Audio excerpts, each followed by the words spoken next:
members of the Fourth Estate, ladies and gentlemen, good afternoon.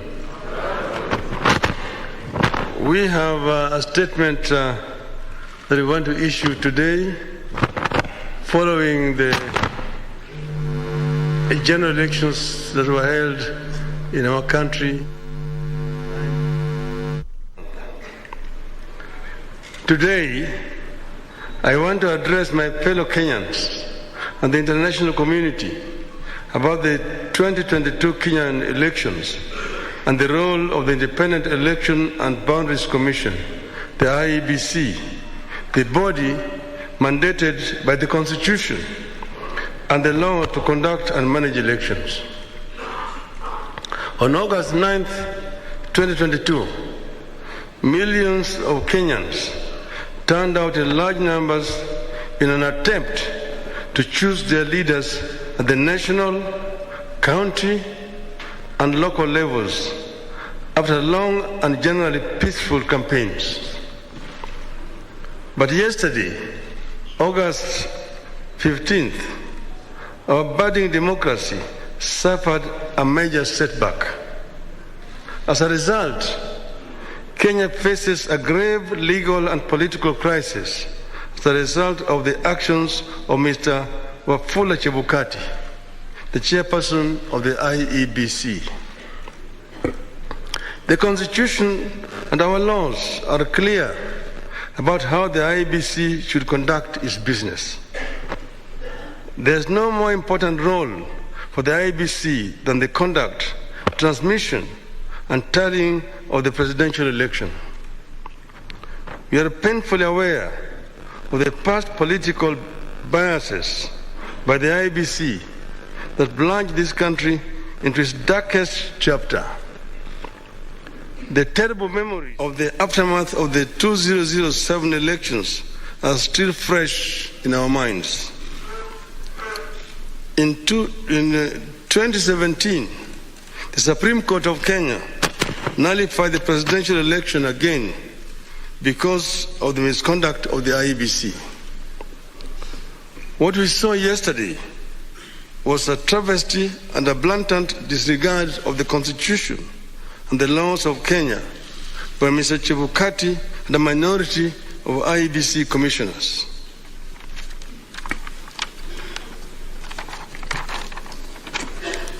The law is clear on the role of the chairperson of the IEBC.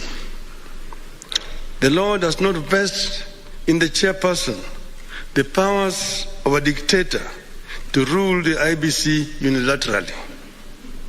The IEBC is structured as a democratic institution in which decisions must be taken either by consensus or by a vote of the majority. The chairperson and a tiny minority of commissioners have no legal authority to take weighty decisions and proclaim them as the rulings of the IEBC. The law on the IEBC provides that unless a unanimous decision is reached, a decision on any matter before the Commission shall be by a majority of the members present and voting. I want to repeat. Unless a unanimous decision is reached, a decision on any matter before the Commission shall be by a majority of the members present and voting. In addition, the Court of Appeal in the Maina Kiai case ruled, and I quote again, reiterate, as we conclude, that there is no doubt from the architecture of the laws we have considered that the people of Kenya did not intend to vest or concentrate such sweeping and boundless powers in one individual, that is the chairperson of the appellant. That is why I and Azimio La Umoja One Kenya and the nation at large were shocked yesterday to learn that Mr. Chebukati alone decided to pronounce himself on the supposed winner of the 2022 presidential elections. We understand that only Mr. Chebukati alone had access to the tally of the presidential vote. He denied all the commissioners access to that information until he suddenly appeared before the commissioners in the late afternoon to present them with a fait accompli.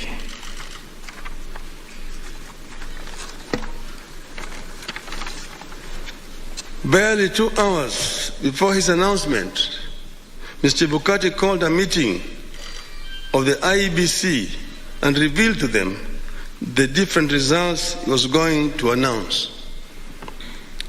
4 of the 7 protested Mr. Chebukati's actions. But Mr. Chebukati, whose mind appeared made up, did not entertain any discussion of the results, precipitating a walkout by a majority of the commissioners, who promptly denounced the results at a press conference. We know what happened next. A majority of the commissioners walked out and held a press conference where they denounced the results. Our view in Azimio is clear. The figures announced by Mr. Chebukati are null and void.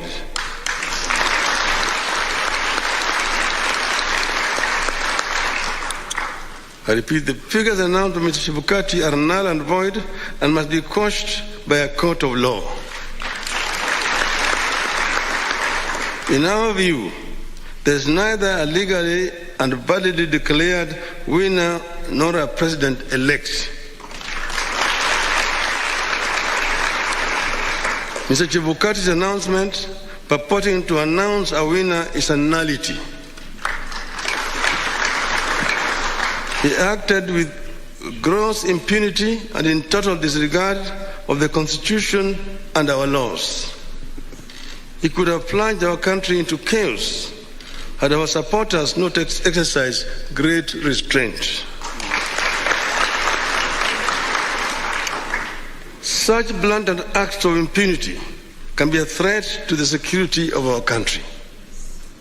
It is not up to us to decide whether Mr. Chebukati has committed an offense. We leave that determination to the appropriate authorities. But for avoidance of doubt, I want to repeat that we totally and without reservations reject the presidential results announced yesterday by Mr. Chebukati. I want to commend our supporters for remaining calm and keeping the peace, and I urge them to continue to do so.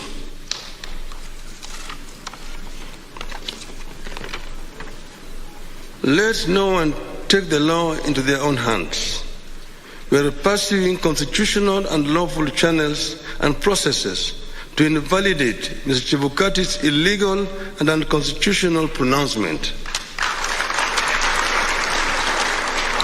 We are certain that justice will prevail.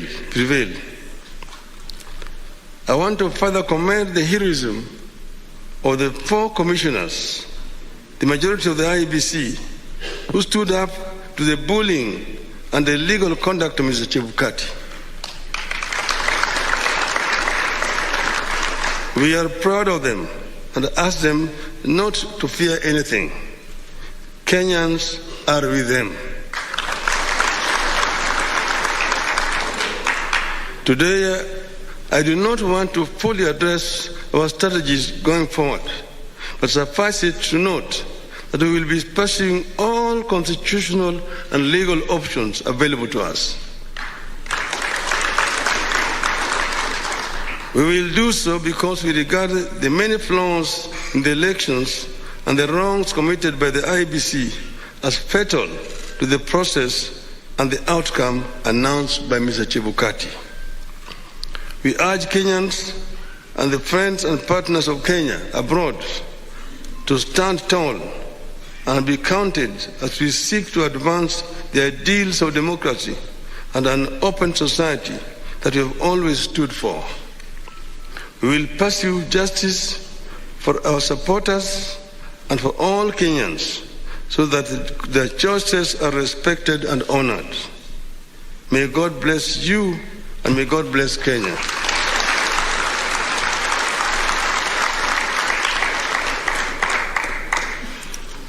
Nataka kuchukua tena fursa hii kutoa shukrani kwa Kenya wenzangu ambayo wameshiriki katika uchaguzi ambayo imepita.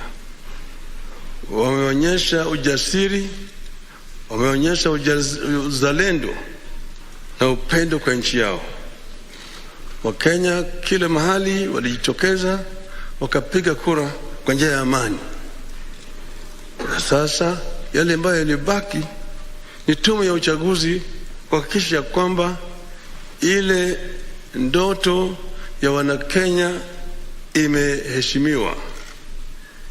Tumegundua hitilafu ambayo imefanyika katika IBC ambayo imejaribu kutaka kukiuka yale ambayo Wakenya wenyewe walikuwa wamefanya. Tumeona yale ambayo imefanywa na yule mwenyekiti wa tume ya uchaguzi Bwana Wafula Chebukati kwa kujaribu kupindua ili uamuzi ya Wakenya. Anafanya hivyo bila kushauriana na wale wenzake ambaye wako pale pamoja naye katika tume ya uchaguzi. Sisi Wanakenya na Wanaazimio tunapenda amani. Tunapenda umoja wa Kenya. Tunataka kuona kama Wakenya wameungana kama kitu kimoja. Ndio tunaongea juu ya azimio la umoja. Tuko na nia ya kuona kwamba Kenya imetoka katika janga la ufukara, janga ya kutokuwa na imani na amani, na janga ya ubaguzi ya kikabila, ili Wakenya waungane kama watu moja waweze kutekeleza wajibu yao kulingana na ndoto ya waanzilishi wa taifa letu. Hatutakubali, nataka kurudia hai, hatutakubali mtu mmoja ajaribu kuleta vurugu katika taifa letu, kujaribu vile vile kubadilisha yale ambayo Wakenya wameamua kama watu moja. Wakenya hawatakubali, hatutakubali. Tutazidi kutetea nchi yetu na katiba letu kama Wakenya ili Kenya iweze kuendelea mbele. Asanteni sana. Mungu ibariki Kenya, nchi yetu.